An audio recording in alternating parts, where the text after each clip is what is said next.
किसी के यहाँ बम गिरने की, मिसाइल गिरने की, तो ऐसा लग रहा है जैसे बच्चे पटाखे फोड़ रहे हैं। लोग यहाँ खबरें लेकर के मजे ले लेते हैं, फिर फॉरवर्ड कर देते हैं। मौत इतनी आसान हो गई है कि अल्लाह के नबी सल्लल्लाहु अलैहि वसल्लम ने 1400 साल पहले ये इरशाद फरमाया था कि एक जमाना आएगा कि हरज बढ़ जाएगा। तो सहाबा ने पूछा था ये हरज क्या है? तो हुजूर अकरम सल्लल्लाहु अलैहि वसल्लम ने इरशाद फरमाया था कि कत्ल बहुत ज्यादा होगा, एक दूसरे का कत्ल इतना ज्यादा होने लगेगा कि लोग उसकी परवाह भी नहीं करते। आज मुझे आज बताओ, दुनिया पूरी बहुत सारे इश्यूज पर बैठकें कर रही है, ग्लोबल वार्मिंग पे है, दुनिया में इन्वायरमेंट की चेंजिंग पर, मौसम का तापमान बढ़ रहा है, इस पर मीटिंगें हो रही हैं, बड़ी बड़ी तंजीमें बैठती हैं। ये ढकोसला है ये दुनिया का, ये मगरिबी दुनिया, वेस्टर्न कंट्रीज का दिखावा है। ये एनिमल लवर्स को भी बाहर लेकर के आते हैं, उनको बहुत ज्यादा कवरेज दिया जाता है। ये कुत्ते से प्यार करने वाला है, ये मुर्गी से प्यार करने वाला है। जालिमों, 40,000 नहीं 50,000 लोगों को फिलिस्तीन में तुमने ना हक मार दिया, उस पर कोई बैठक नहीं करते। मौत इतनी आसान है इंसानों की। जंग जिससे है, मुकाबला जिससे है, तुम्हारा आपस में बराबर की ताकत का मुकाबला हो तो समझ में आए कि एक दूसरे की फौजों से मुकाबला है। इधर की फौज भी मर रही, उधर की फौज भी मर रही है, लेकिन निहत्ते बच्चों का क्या कसूर? बल्कि वो गोद में आए हुए अभी जिन्होंने शऊर की आंखें भी नहीं खोली, दूध पीते बच्चों के जो कत्ल हुए हैं। तारीख में आपने पढ़ा होगा फिरौन ने 12,000 बच्चों का कत्ल किया था, सिर्फ इस गुमान से कि उसने ख्वाब देखा था बनी इसराइल में एक बच्चा पैदा होगा जो उसकी सल्तनत को हिलाक कर देगा। ख्वाब की वजह से काहिनों ने उसको बताया था, उसने ख्वाब ये देखा था कि आसमान से एक तारा टूटकर उसकी गोद में गिरा और आग लग गई। तो नजुमियों ने उसकी ताबीर ये बताई थी कि बनी इसराइल में एक बच्चा पैदा होगा जो तेरी सल्तनत को हिलाक कर देगा। उस डर से बनी इसराइल में जो भी बच्चा पैदा होता उसको कत्ल करता था। उसने तकरीबन 12,000 बच्चों को कत्ल कर दिया था, इस डर से कि वो बच्चा तो ना पैदा हो जाए जो मेरी सल्तनत को हिलाक करने वाला है। और वो मूसा अलैहिस्सलाम थे, पैदा भी हुए और फिरौन के घर में ही पले। अल्लाह का निजाम है।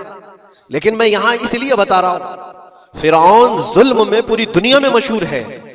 वो औरतों को भी जालिम इस तरह से मारा है कि जिसकी तारीख में मिसाल नहीं मिलती। लेकिन मैंने अपनी जिंदगी में देखा, आज के जमाने में इजराइल नाम से एक नाजायज हुकूमत पर काबिज शख्स ने 12,000 नहीं 50,000 लोगों को साल भर में कत्ल कर दिया।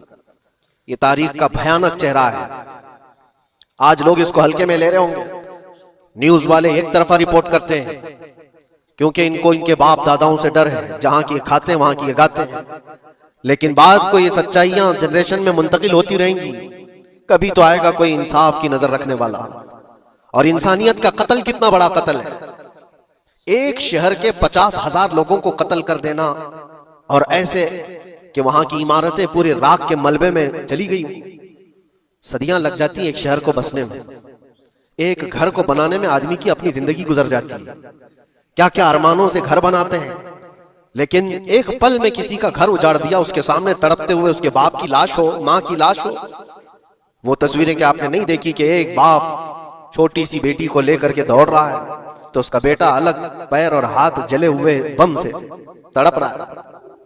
वो किसके दर्द को देखे?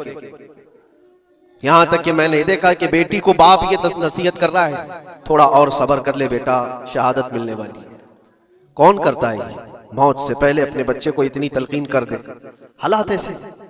दूसरे एक वहां पर खाने पीने की ऐड कोई जा नहीं सकती, उस पर पाबंदी, दवाइयां ना जाए उस पर पाबंदी। दुनिया का कोई कानून इस चीज को जायज ठहराता है? मुझे बताओ, आतंकवाद का राग अलापने वाले इन बातों को क्या कहेंगे? इंसानियत अगर कहीं है तो उसका तस्वुर तो करो। किसी के फंडामेंटल राइट्स होते हैं, बेसिक राइट्स होते हैं, खाना पीना, ये उसका इंसानी हक है। दुश्मनी तुमसे जिनकी है उनके साथ मुकाबला करो, आम शहरियों के साथ नहीं। मुखबिर सादिक रसूल अकरम सल्लल्लाहु तआला अलैहि वसल्लम की तालीमात देखो। जिहाद को लेकर जो प्रोपेगेंडा तुम फैलाते हो और हर चीज को जिहाद का लफ्ज दे करके एक ऐसा नैरेटिव क्रिएट करते हो कि लोगों के दिमाग में एक प्रोपेगेंडा फैल जाए। आओ मैं तुम्हें सुनाता हूँ, रसूल पाक सल्लल्लाहु तआला अलैहि वसल्लम जब सहाबा जिहाद में जाते तो उनको किन बातों की तलकीन करते थे। सबसे पहले मुजाहिदीन सहाबा से कहते जिस जगह तुम जा रहे हो मुकाबला तुम्हारा जिनके साथ है उन्हीं से मुकाबला करना। जो तुम्हारे खिलाफ तलवार उठाए उसके खिलाफ तुम तलवार उठाओ। और रास्तों पर बैठे हुए बूढ़ों को हाथ ना लगाना, किसी औरत के साथ छेड़छाड़ ना हो। हामला औरतें अगर कैद में आ जाएं तो उन्हें छोड़ देना। ये हुजूर पाक सल्लल्लाहु अलैहि वसल्लम की तालीमात है। हत्ता के रसूल करीम सल्लल्लाहु अलैहि वसल्लम ने फरमाया जिस शहर में तुम्हारा गलबा हो जाए, तुम गालिब आ गए वहां की फौज पर, तो वहां के रहने वालों के बच्चों को ना जुल्म करना, उनको ना पकड़ना। फिर तालीमात में ये है वो चाहे जिस मजहब के भी लोग हैं उनके माबदों को, उनकी इबादत गाहों को खत्म नहीं करना, उनकी इबादत गाहों को तोड़ फोड़ ना करना जिस शहर में तुम जा रहे हो। यहां तक कि हुजूर अकरम सल्लल्लाहु अलैहि वसल्लम की तालीमात तो देखो, हुजूर ये तक फरमाते थे मुजाहिदीन सहाबा को कि जिस शहर में तुम जा रहे हो वहां के दरख्तों के पत्ते भी ना उखाड़ना, दरख्तों को भी ना नुकसान पहुंचाना। जंगी तालीमात को आज कोई नजर में नहीं रखता है। दुनिया कहती है कि जंग के दौरान भी कुछ उसूल होते हैं, लेकिन कोई उसूल नहीं। हमने देखा है जिसकी ताकत है उसका बोलबाला है। ये दुनिया उनके खिलाफ कभी कोई बात नहीं करती। आज से तकरीबन 20 साल पहले भी इराक की क्या हालत थी आपने देखा होगा। एक झूठे प्रोपेगेंडे की वजह से पूरे इराक को तबाह किया गया। आज तक वो संभल नहीं पाया है। न्यूक्लियर पावर इराक के अंदर मौजूद है, उसके रिएक्टर वहां पर मौजूद है। क्या क्या चीजें उस जमाने में फैलाई गई। सोशल मीडिया तो नहीं था उतना। दुनिया ने ये मान लिया कि हाँ दादा कह रहा है तो होगा, और हमला किया इसी बुनियाद पर। 20 साल हो गए, आज तक इराक में कोई न्यूक्लियर पावर प्लांट नहीं नजर आया, कहीं नहीं। एक झूठे प्रोपेगेंडे की वजह से वहां के कितने लाख लोगों को बेघर होना पड़ा है पता है। कुछ जगह ऐसी हैं जहां बम बरसाए गए, आज तक वहां कोई सब्जा नहीं उगता, कोई वहां पर फसल नहीं होती। मैंने खुद अपनी आंखों से देखा एक नया मैदान जिसमें लोग फुटबॉल खेलते थे, चंद सालों के बाद देखो तो पूरा मैदान कब्रों से भरा हुआ है। कब्रें हैं वहां पर, पूरी कब्रें हैं। लोगों को जनाजा उठाने के लिए लोग नहीं मिलते हैं। मौत इतनी आम कर दी गई थी। इन बातों को कोई कहता है? आपने सुना कभी अबू गुरैब जेल के मुतालिक? कैदियों के साथ जो वहशियाना सलूक किया इन गोरों ने, अल्लाह की पनाह, बहुत सख्त किस्म के, दुनिया में बदनाम जमाना जेल उसको कहा जाता है। हर तरह की वहां पर कैदियों के साथ आजमाइशें हुई, हर तरह की। उन पर कुत्ते छोड़ देना, उनकी शर्मगाहें काटना, उन पर पेशाब करना, हर चीज जो इंसानियत सोज है, इंसानियत को जला देने वाली, ये सारी हरकतें की गई। दुनिया खामोश है उस सिलसिले में। क्यों? सुपर पावर के 1000 गुना भी हजम कर लिए जाते हैं। छोटा मुल्क या गरीब आदमी कोई बात करे तो सारे उस पर टूट पड़ते हैं। आज मैं एक चीज आपको बताना चाह रहा हूं कि ये कोई नई चीज नहीं है जो हो रही है आज दुनिया में। ये फैलने वाली है और क़यामत के करीब हम आ चुके हैं। हो सकता है दुनिया पूरी जंगों के लपेट में हो, जो रसूल पाक सल्लल्लाहु अलैहि वसल्लम ने इरशाद फरमाया, कत्ल इतना बढ़ जाएगा कि 100 लोग हो तो 99 मर जाएंगे, एक बच जाएगा। कत्ल इतना बढ़ जाएगा। ये जंग की आग हो सकता है आसपास सब फैल जाए, जिसकी वजह से इस वबा में, इस बला में सब मुलविस होने लग जाएंगे। और एक बात ये भी याद रखो, चाहे जैसी भी हुकूमत हो, तारीख पूरी उठा करके देखना, जुल्म के बाद जो गुरूर और तकब्बुर में आकर फिरौन बनने की कोशिश करता है, उसका अंजाम अल्लाह ताला बहुत भयानक फरमाता है। बहुत भयानक अंजाम होता है। अब के जालिम भी अपने अंजाम के बहुत करीब आ चुके हैं। इन्होंने जुल्म इतना किया है, वो बच्चों की आहें, वो औरतों की चीखें क्या बारगाह रब्बुल इज्जत में ना पहुंची होंगी? रब तबारक व तआला खुद फरमाता है, सयअलमुल लज़ीना ज़लमू अय्य मुनक़लिबिन यनक़लिबून, अनक़रीब जालिम ये देख लेंगे कि किस पलटी में अल्लाह ताला उन्हें गिराने वाला है। जो जाल वो अपने दुश्मनों के लिए बुनते हैं, अल्लाह ताला उसी जाल में उनको फंसाता है। आज देखना आप, तारीख की सच्चाइयां आपको इस बात का जवाब देंगी। जालिम ये समझता है कि मैं खुदा के बराबर हो चुका, मुझे कोई भी हिलाक नहीं कर सकता। अल्लाह ताला फरमाता है, इन्नमा तकुनु युद्रिकुमुल मौत वलौ कुंतुम फी बुरूजिन मुशय्यदा, तुम मजबूत किले में क्यों ना बैठे हो, मौत तुम्हारे पास आकर पकड़ लेगी। और रब तबारक व तआला के लिए कोई चीज नामुमकिन है? लोग आज हवा बनाते हैं कि एयर डिफेंस सिस्टम इतना बड़ा है, कोई कुछ नहीं कर सकता। एक छोटे से पिद्दे से एक नाजायज कंट्री को महफूज दिखाने के लिए दुनिया पता नहीं क्या क्या बातें वायरल करती है।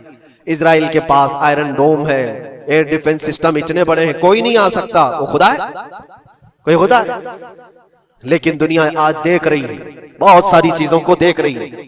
मुझे यहां पर किसी के सिलसिले में नहीं कहना, लेकिन एक बात कहना है कि नशा में चूर, घमंड में चूर जो बंदा होता है, अल्लाह ताला कभी उसको मच्छर से भी हिलाक करता है। बहुत बड़ी ताकत का इससे मुकाबला होना जरूरी नहीं, तुम्हारे पास होगा बहुत बड़ा सिस्टम, लेकिन रब तबारक व तआला जब इंतकाम ले ले तो फिर तुम्हारे लिए बहुत बड़ी ताकतों की जरूरत नहीं। आप हमें तारीख बताओ, इराक में नमरूद एक जमाने में इस तरह की हरकत किया था कि उसने बहुत बड़ी इमारत बनाई थी, और उसके मुताबिक बात यह थी कि वो 1000 लोगों से तन्हा लड़ सकता था, इतनी उसकी ताकत थी। शेर से खुद मुकाबला करता था, कभी डरता नहीं था। नमरूद की ताकत मशहूर थी उस जमाने में, और सारे लोग उसकी ताकत का लोहा मानते थे, हत्ता कि वो कभी अपनी जिंदगी में बीमार नहीं हुआ था। आदमी जब बीमार नहीं होता तो उसका गुरूर बढ़ जाता है, सोचता है मुझे कुछ हो नहीं सकता। नमरूद ने उसके बाद ये देखा सारी दुनिया मेरे कब्जे में है, ताकत और दौलत के जखीरे सब उसके पास है, लेकिन एक चीज नहीं थी, मौत। मौत पर कंट्रोल। इसको कैसे किया जाए कंट्रोल, यानी मरने से बच तो नहीं पाएगा, ये कंट्रोलिंग पावर भी हमारे पास होना चाहिए। उसने एक बहुत बड़ी इमारत बनाई, कहा कि खुदा आसमानों में होता है, हम इतनी बड़ी इमारत बनाएंगे कि उन इमारतों पर चढ़कर खुदा को ललकारेंगे। आजा मैं मुकाबला करता हूं, और मुकाबला करके मैं खुदा को गिरा दूंगा किसी भी तरह से। अगर मुझसे ना हो सके तो पूरी फौज को तैयार करूंगा। खुदा से लड़ाई लड़ करके एक बार वो मौत और हयात का पावर अपने हाथ में ले लेंगे, फिर हमको जब तक चाहे जीना है। कहां की खाम ख्याली, लेकिन उसने बनाया, पूरी दुनिया भर से लोगों को जमा किया, सबकी जुबान एक बनाया, सबकी करेंसी एक बनाया, सारी उस पूरी दुनिया के लोग उसकी फौज में। सबको ये बावर कराना शुरू किया कि हमारी लड़ाई है दुनिया से नहीं, हमारी लड़ाई क्रिएटर से, खालिक से। हम उससे पावर छीन लेंगे एक बार, और फिर अपने हाथ में मौत और हयात का कंट्रोल रखेंगे। जिसको जितनी लंबी उम्र चाहिए मैं दूंगा, जिसको जब तक जीना है मैं दूंगा, अजल तक, अजल से लेकर अबद तक। ये सारे ख्यालात उसके थे, और उसने जमा किया, इमारत भी बनाया, फौज भी तैयार किया। क्या रब तबारक व तआला ये नहीं देख रहा था उसकी तैयारी, उसका जमा करना, उसकी इमारत बनाना? बहुत दिनों तक ये सब काम चलता रहा। रब तबारक व तआला किसी से गाफिल नहीं, दिलों में गुजरने वाले हालात से भी बेखबर नहीं, लेकिन बंदे को रब तबारक व तआला ढील देता है। कुरान में रब तआला फरमाता है, वला यहसबन्नल्लज़ीना कफरू अन्नमा नुमली लहुम खैरुल लिअन्फुसिहिम इन्नमा नुमली लहुम लियज़दादू इस्मा। काफिर जो उनको ढील मिली है, ये न समझें कि हमने जो उनको छोड़ रखा है उनके लिए बेहतर है, बल्कि इसलिए हम छोड़ रखे हैं कि वो और ज्यादा करें, और ज्यादा करें। लियज़दादू इस्मा वलहुम अज़ाबुम मुहीन, फिर हम जिल्लत वाला अजाब उन्हें देने वाले हैं। ये मत समझ लो कि रब तबारक व तआला इन सब चीजों से बेखबर है। नमरूद इतना सब करता रहा, अल्लाह ने उसको छोड़ रखा। बना ले लंबी इमारत, बना फौज भी बना ली, सारी चीजें बना लिया। मुकाबले के लिए उसने दिन भी तय कर लिया। उसके बाद उसको खुदा से लड़ाई लड़नी थी, कहां खुदा तक पहुंचने की बात। लेकिन बंदा जब गुरूर और तकब्बुर में आता है तो वहां तक भी सोचता है, उसे मौत पर कंट्रोल हासिल करना था, बस ये एक चीज थी। फिर जब वो दिन आया, किताबों में मिलता है अल्लाह तबारक व तआला ने फरिश्ते, उसकी जो तादाद है उसका किसी को इल्म नहीं। बारिश के जितने कतरात गिरते हैं ना, एक एक फरिश्ता बूंद लाकर रखता है। अब आप अंदाजा कर सकते हैं फरिश्तों की तादाद कितनी हो सकती। उसमें जो बड़े फरिश्ते हैं वो जिब्राइल, मीकाईल, इसराफील और इज़राइल अलैहिमुस्सलाम, जो सरदार मलाइका हैं, फरिश्ते हैं, उनके अपने अपने काम हैं, बहुत पावरफुल फरिश्ते हैं। इनकी बात नहीं करना, किसी एक आम फरिश्ते को रब तबारक व तआला ने बुलाया और फरमाया, जाओ जमीन पर हमारे एक बंदे ने हमसे लड़ाई का इरादा कर लिया है, उसकी ताकत और कुव्वत और उसकी जमा शुदा सारी चीजों को देख करके आओ। वो फरिश्ता जमीन पर आया, जिस जगह पर उसने ये सब जमा किया था। फरिश्ता उतरकर सिर्फ अपने पैर हिलाया था, पूरी इमारत भस्म हो गई। कुछ नहीं किया था, उसकी बनाई हुई इमारत भस्म हो गई। जितनी फौज जमा किया था सब कीड़े मकोड़ों की तरह मर गए, और सबकी जुबानें मुख्तलिफ हो गई, कोई एक दूसरे को पहचान नहीं पा रहा। ये मिनटों की भी बात नहीं थी, सेकंडों की बात थी। फरिश्ता वापस चला गया, नमरूद का जवाल हो गया, खत्म हो गया। ये तारीख की एक बात है, और ये रिवायत हम अपनी किताबों में नहीं रखते, ये रिवायत यहूदियों की किताबों से ही है। यहूदी इस बात को यकीन करते हैं, और इसी वजह से इस बात पर वो दोबारा अमल करने के लिए फिर कोशिश में है। न्यू वर्ल्ड ऑर्डर जो कहा जाता है, पूरी दुनिया को इकट्ठा करना, एक करेंसी बनाना, एक लैंग्वेज पर लाना और सबको मिला करके एक ताकत हासिल करना, स्पेस पर जाना और फिर वही चीजें दोहरानी जा रही है दुनिया। वही चीज एक दोबारा बार ट्राई करना है, जिसके लिए आपको पता है ये छोटी सी कौम पूरी दुनिया पर कंट्रोल हासिल करने के कैसे कैसे ख्वाब देखती है। अगर आप जाएं, इस्लाम दुश्मनी तो इनकी पुरानी है, लेकिन ये जो 50,000 लोगों का कत्ल है, ये सिर्फ और सिर्फ उनके अपने एक छोटे मकसद के लिए। हो सकता है बहुत सारी बातें, गज्जा पट्टी एक ही इलाका बचा हुआ है फिलिस्तीन का, बाकी सब तो ये कब्जा कर चुके 1947 के बाद, 48 के बाद। छोटा सा हिस्सा जो बाकी गज्जा पट्टी, जिसकी 20 लाख की आबादी, उस इलाके पर इतनी ज्यादा क्यों क्रूरता है, क्यों? बाकी सब जगह पर और भी दीगर जगह पर, यरूशलेम में, वेस्ट बैंक में, कई जगहों पर मुसलमान आबाद है। ये गजा के लिए क्यों इस कदर सख्तियां हैं? दुनिया को बताने के लिए तो ये एक आतंकवाद जमात है हमास, जिसका मुकाबला करने के लिए हम ये हमले कर रहे हैं।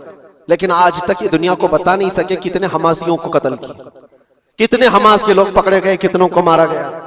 चंद होंगे, लेकिन उसके बदले में जो भारी कीमत चुकाई हो गजा के निहत्थे लोगों ने, 50,000 लोगों का कत्ल, ये तो रिकॉर्ड पे दिख रहा है। बाकी अल्लाह वाला, बाकी कितने हैं जिनकी तादाद मिल ना सकी हो। बाज दानिश्वरों ने यह भी बताया उसको सिर्फ और सिर्फ एक कैनल बनाना है जो दुनिया की ट्रेडिंग पर कब्जा हासिल करने के लिए। जो सुएज कैनाल है इजिप्ट का, जिससे मेडिटेरेनियन सी से लेकर के गुजरते हैं, 2 समंदरों को जोड़ने के लिए एक कैनल है मिस्र में, इजिप्ट में, जहां से इजिप्ट हर गुजरने वाले जहाज से टैक्स लेता है, हर गुजरने वाले जहाज से एक भारी कीमत लेता है, जिससे ट्रेडिंग पर असर भी रहता है। और जब वो चाय बंद करे, 2 मरतबा उसने बंद भी किया था तारीख में 1950 के बाद। और ये ख्वाब देखता है इजराइल कि हम अपनी ही जगह से एक कैनल बना लें तकरीबन 300 किलोमीटर, जिसके लिए उसको गजा हासिल करना बहुत जरूरी है। ये बाज लोगों की अपनी तहकीक है। तो क्या कोई अपने मफाद का हासिल करने के लिए 50,000 लोगों का कत्ल कर सकता है? दुनिया को यह भयानक चेहरा भी तो मालूम होना चाहिए। अगर उनको कोई रास्ता बनाना है तो उसके लिए इंसानियत का कत्ल करना। मैं आपको एक बात अर्ज किए देता हूं, कुरान पाक ने जो फरमाया वह हक है, 100% हक है। अल्लाह ने फरमाया, मैंने खुतबे के बाद जो आयत पढ़ी, वदुरिबत अलैहिमुल ज़िल्लत वल मस्कनत, अल्लाह फरमाता है उन पर जिल्लत और गुर्बत लिख दी गई है। किस पर? यहूदियों के मुताबिक। वबाउ बिग़ज़बिन मिन अल्लाह, और अल्लाह के गज़ब में रहेंगे वो हमेशा। आप सूरह फातिहा में पढ़ते हैं ना, गैरिल मग़दूबि अलैहिम वलद्दालिन। मग़दूब का मतलब क्या है? जिन पर अल्लाह का गज़ब हुआ, और वो यहूद कौम है। कुरान पाक की मैं आपको बात बता रहा हूं। और अल्लाह ताला फरमाता है वजह क्या है? ज़ालिका बिअन्नहुम कानू यकफुरून बिआयातिल्लाह, वह इसलिए कि अल्लाह की निशानियों को ठुकराते, व यक़्तुलून अन्नबिय्यीन बिग़ैरि हक़, और अल्लाह के नबियों को ना हक कत्ल करते। अब दुनिया को यह अफसोस हो रहा होगा, जैसे मैंने अभी बताया 50,000 लोगों का कत्ल वहां कर दिया, ईरान में घुस गया, शाम में घुस गया, लेबनान में घुस गया, हर जगह मार मार मार और लोगों का कत्ल। मेरे अजीजों, ये तो आम लोगों का कत्ल है, और कुरान ये कहता है ये वो कौम है जो अल्लाह के नबियों को कत्ल करती थी। और तारीख में है तकरीबन 10,000 नबियों को इन्होंने कत्ल किया है। 10,000 नबियों को इन्होंने कत्ल किया है, सिर्फ अपनी मनमानी बात न पाए जाने की वजह से। हजरत ज़करिया अलैहिस्सलाम की बात मालूम है? ये तो बैतुल मुक़द्दस के मुतवल्ली थे। ज़करिया अलैहिस्सलाम बैतुल मुक़द्दस के इमाम थे, जिनका जिक्र है कुरान पाक में। हजरत ज़करिया अलैहिस्सलाम के पीछे यही कौम जो उनकी उम्मत में थी, यहूदियों के लिए भी मुक़द्दस नबी थे। लेकिन इन जालिमों ने हजरत ज़करिया अलैहिस्सलाम को दुश्मनी में रख करके ऐसा कत्ल किया था, अल्लाह अकबर। ज़करिया अलैहिस्सलाम इनसे भाग करके निकले थे और एक दरख्त को जाकर कहा, ए दरख्त खुल जा, मैं तुझ में आता हूं। दरख्त खुल गया, हजरत ज़करिया अलैहिस्सलाम उसमें अंदर चले गए, दरख्त फिर बंद हुआ। तारीख में मौजूद है। इब्लीस लाइन ने, शैतान मरदूद ने यहूदियों को रास्ता भी बताया और दरख्त भी बताया कि इसके अंदर ज़करिया छुपे हुए, इसके अंदर ज़करिया है। यहूदियों ने तेज आरी लेकर के दरख्त को ऊपर से काटना शुरू किया कि दरख्त के 2 टुकड़े होंगे तो ज़करिया अलैहिस्सलाम तक भी पहुंच जाएंगे। उन्होंने आरी से काटते काटते काटते उनके सर तक पहुंचा दिया। और जब हजरत ज़करिया अलैहिस्सलाम को अपने सर के ऊपर से कटने की आवाज आने लगी तो आप सोचा कि अब यह आरी से पूरा कट जाएगा। अल्लाह ताला की तरफ से निदा आई, ए ज़करिया सब्र कर लो, अगर तुम इस पर आवाज निकालोगे तो सब्र वालों में से तुम्हारा नाम निकल जाएगा। यहां तक कि तारीख में है वो यहूदियों ने आरी से काटते काटते हजरत ज़करिया अलैहिस्सलाम के सर को चीर दिया और जिस्म के 2 टुकड़े हो गए। अल्लाह के नबी खामोश रहे, सब्र करके रह गए। उनके बेटे यहया अलैहिस्सलाम ने यहूदियों के एक गवर्नर या बादशाह को यह कहा था कि एक निकाह में 2 बहनों को रखना जायज नहीं। उसने 2 बहनें एक साथ अपनी ज़ौजियत में रखा था। सिर्फ इतनी बात पर हजरत यहया अलैहिस्सलाम सिर्फ 33 साल के जवान थे। उस यहूदी जालिम ने यहया अलैहिस्सलाम के सर को काट करके बर्तन में लाकर नाश्ते में रखा था। अल्लाह के नबी की बात कर रहा हूं, अल्लाह के नबी के सर को काट कर तश्त पे रखा था। लेकिन तारीख की सच्चाइयां बताती हैं कि वो कटे हुए सर से यहया अलैहिस्सलाम बोलते थे, ए जालिम, अब भी मैं कहता हूं एक निकाह में 2 बहनों को रखना हराम है, हराम है। ये अल्लाह के नबियों की जिंदगी में बता रहा हूं जिनके साथ इन्होंने की। ईसा अलैहिस्सलाम, ये पागल ईसाई जो आज उनकी कपड़ों में जाकर बैठे हुए होते हैं, जबकि जिंदगी भर ये लड़ते रहे। कुरान भी कहता है वकालतिल यहूदु लैसतिन नसारा अला शै वकालतिन नसारा लैसतिल यहूदु अला शै। दोनों लड़ते थे। यहूदी कहते ईसाई कोई चीज ही नहीं, ईसाई कहते थे यहूदी कोई चीज ही नहीं। इनकी जंगें इतनी खतरनाक हुई, ये सब लिपापोती करके आज दिखाते हैं कि हम सब एक हैं। बहुत गहरी दुश्मनियां इनके दरमियान थी। ईसाईयत, हजरत ईसा अलैहिस्सलाम को क्या किया गया? जब उन्होंने अपने पैगामात फैलाए तो ईसा अलैहिस्सलाम को भी कत्ल करने का मंसूबा यहूदियों ने बनाया था और पूरे लोग आकर हजरत ईसा अलैहिस्सलाम के घर को घेराव कर लिए। ईसा अलैहिस्सलाम को उस रात अल्लाह ताला ने आसमानों पर उठा लिया और एक यहूदी को अंदर देखने के लिए भेजा था यहूदियों ने कि जाके देखो ईसा है कि नहीं। तो अल्लाह ताला ने वो आए हुए यहूदी को ईसा अलैहिस्सलाम की शक्ल दे दी। ईसा अलैहिस्सलाम को उठा लिया। यहूदी जो बाहर खड़े मुंतजिर थे, हमारा आदमी अंदर गया है देखने के लिए, मारने के लिए, कत्ल करने के लिए, अभी तक आया नहीं। तो सबके सब अंदर घुस गए। देखा वो आदमी बैठा हुआ है, उसी को पकड़कर लाकर सूली पर चढ़ा दिया ईसा समझ करके। लेकिन इत्तेफाक ये है कि उसको पूरी शक्ल नहीं दी गई थी। आधी शक्ल ईसा अलैहिस्सलाम की थी और आधी उसकी खुद की थी। बाद में यहूदियों में खुद इख्तिलाफ हो गया, हमारा बंदा कहां गया जो ढूंढने के लिए गया था, वो गायब कहां है? और अगर ये हमारा बंदा है जो ढूंढने के लिए गया था तो फिर ईसा कहां है? ये इख्तिलाफ में, ये शक में 550 साल गुजर गए। फिर मेरे मुस्तफा सल्लल्लाहु अलैहि वसल्लम तशरीफ लाए और कुरान ने इस बात को वाज़ेह किया, ना तुमने ईसा का कत्ल किया, ना सूली चढ़ाई है। ईसा अलैहिस्सलाम जिंदा है, अल्लाह ने आसमानों पर उन्हें उठाया। ये तो ईसाइयों पर एहसान है कुरान का, जो सच्चाइयां 550 साल पहले की बताया। मेरे अजीजों, ये तारीख में आपको बता रहा हूं, नबियों का कत्ल करने वाली कौम, उनके सामने आम इंसान क्या माने रखते हैं। ये दुनिया की सारी कौमों को हकीर समझने वाली कौम, दुनिया के पूरे जखीरों को अपनी मिल्कियत समझने वाली कौम, उनका अकीदा है ये दुनिया का जितना गोल्ड है, जितना सोना है, उस पर सिर्फ और सिर्फ उनकी कौम का कब्जा होना चाहिए।